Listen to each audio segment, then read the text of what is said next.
वर्जित है। संध्या के समय 4 कर्म नहीं करना चाहिए, निषेध है। आहारे जायते व्याधि गर्भदुष्टच मैथुने निद्रायाम हरते लक्ष्मी स्वाध्याय मरणम ध्रुवम्। देवी, ये 4 कर्म शास्त्र वर्जित हैं, नहीं करना चाहिए। जब सूर्य अस्त होता है ना, उस समय यदि कोई भोजन ग्रहण करता है, कुछ भी खाता पीता है, तो वो एक नई व्याधि बनकर उत्पन्न होता है, एक नया रोग बनकर आता है। इसलिए सूर्य अस्त पर नहीं कुछ भी खाना पीना नहीं चाहिए।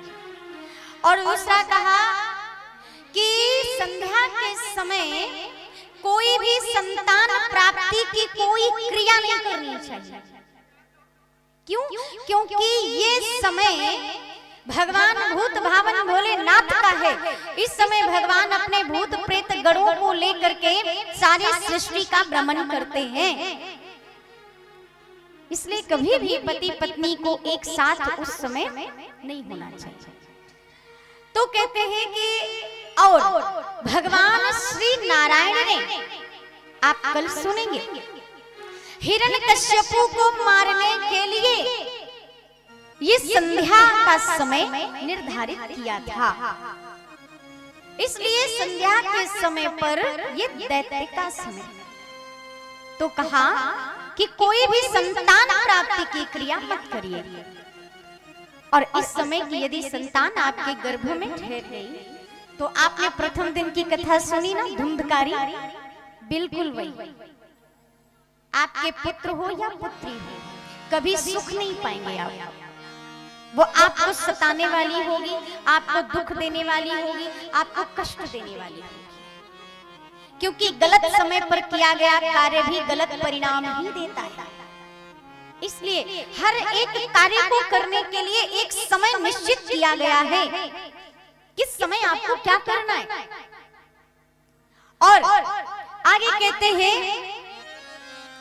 कि निद्रायाम हरते लक्ष्मी।